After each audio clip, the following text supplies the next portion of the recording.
Christian Rao of Locked On Kansas State. And you may be wondering, wait, we're talking Darian DeVries in West Virginia, of course, but this guy knows ball and all things about the Big 12 and hoops in the Big 12 Conference. Darian DeVries a couple of weeks ago was rumored to be in the hunt for Iowa if they made a change with Fran McCaffrey in their men's basketball program. Now it's Indiana. Our friend Mountaineer Paul of Locked On West Virginia has talked about this on his show. A lot of different West Virginia outlets have brought it up about national rumors that Darian DeVries would take the Indiana job or be in the conversation or be unable to turn it down.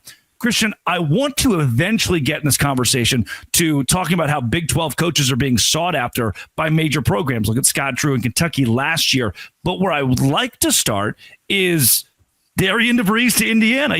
Do you see any, from a perspective, national perspective, any legitimacy to DeVries possibly making a move away from West Virginia?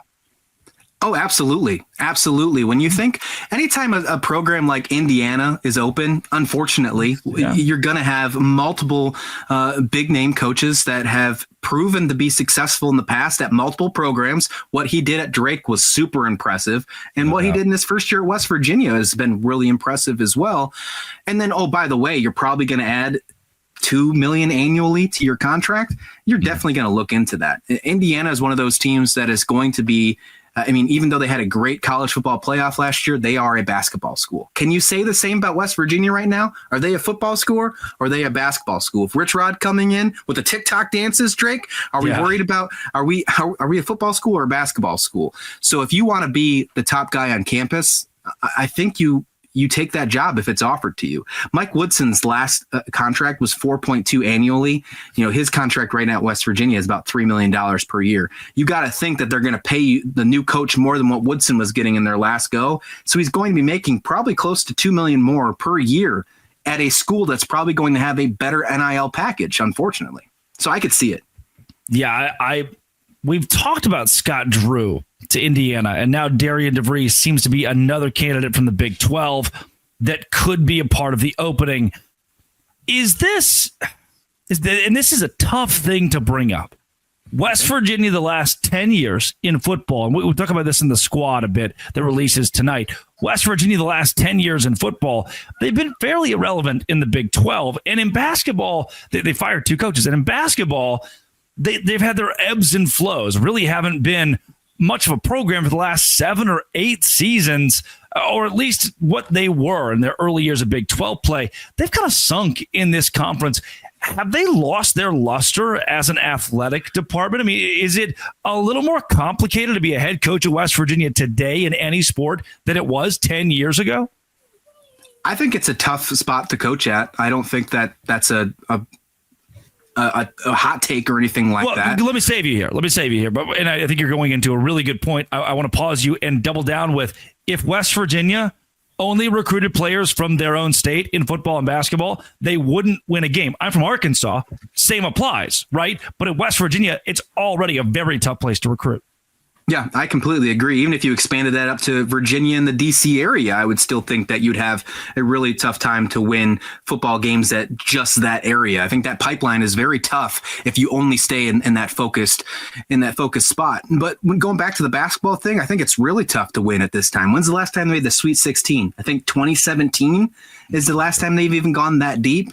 And obviously, this program has dealt with a lot of issues with their coaching and some personal issues with we don't have to go into by any means.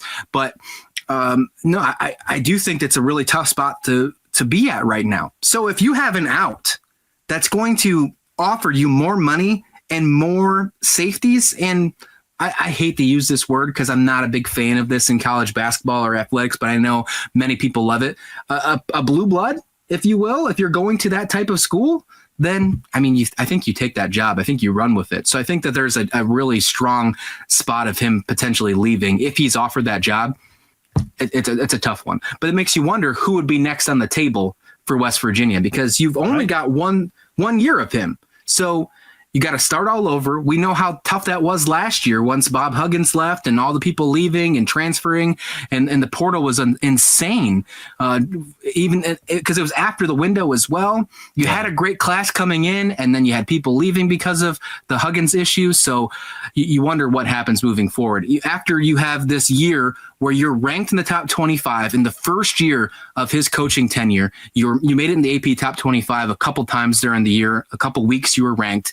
You're going to fall really hard. Is that something you're willing to do, or something you have no choice to do? And then, flip side, on the football team, you're doing the exact same thing. This is a really tough period for West Virginia fans to be in, because you're about to see potentially 2 rebuilds in front of your eyes. If you can stick around for the long term, that's great. Yeah.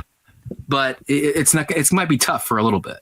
So I think I want to take that question. We bring up West Virginia fans and kind of flip it a bit and bring up West Virginia administrators. If you're Ren Baker, the athletic director, and you've got an offer that you need to match, or you've got a 1-year sample size of Darian DeVries, now you have to decide if he's your guy long term. How much are you willing to negotiate with someone who's given less than 365 days to your program? Yeah, I mean, he was signed a 5-year, $15 million contract when he was initially signed with West Virginia. That goes up just $100,000 each year. So he's looking at 2.8 this year, looking at 2.9 next year. As I mentioned with the Woodson contract, his last year of the contract was 4.2 annually. So I think you have to get up to that range, which means if you're going to restructure that contract, you're going to a 4-year and then potentially 16 or 17 million on that contract, which you're basically, you're almost doubling. You're very close to doubling that contract. Is that worth it? Oh, and then by the way, we're not even getting into the conversation of what will my collective do for me? What will NIL do for me? How will this help me get this team to being a Big 12 relevancy, to being a team that doesn't play until Wednesday night, being a top 4 seed in Kansas City? How can I get to that spot instead of, the Big 10 is offering me this. The Big 10 is offering me a spot to where I can be in front of in one of the best basketball fans in the nation. So there's a lot of things that can be in your way. But if I'm Ren Baker, I personally think you got to find a way to keep him. And if that means upping up your salary, which is something we talked about in the past. I think you and I had this conversation about West Virginia. If they can stick around, they already paid some of their coordinators a lot of money to keep them around in the Rich Rod coaching staff.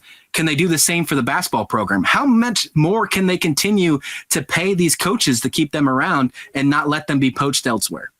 No doubt. Before we get completely out of this conversation and the show in general, Christian, what does this say about the Big 12 having its coaches at least in conversation for teams in the last year like Kentucky and Indiana? No, it says everything you'd expect it to say. They know how to build culture. They know how to build basketball programs, and the bigger programs come to them to make sure that they can continue to build with their programs. They are program builders. Just unfortunately, the Big Ten and the SEC have the money to poach these coaches to get them over to their schools. But the best coaches live in the Big 12. The best programs live in the Big 12. And although the SEC might be having a better year, there is no better basketball conference than this one right here. That is Christian Rao of Locked On Kansas State. Find all of his work with the Locked On Kansas State podcast, wherever you find your podcasts, and on YouTube. We'll be talking all things Big 12 basketball.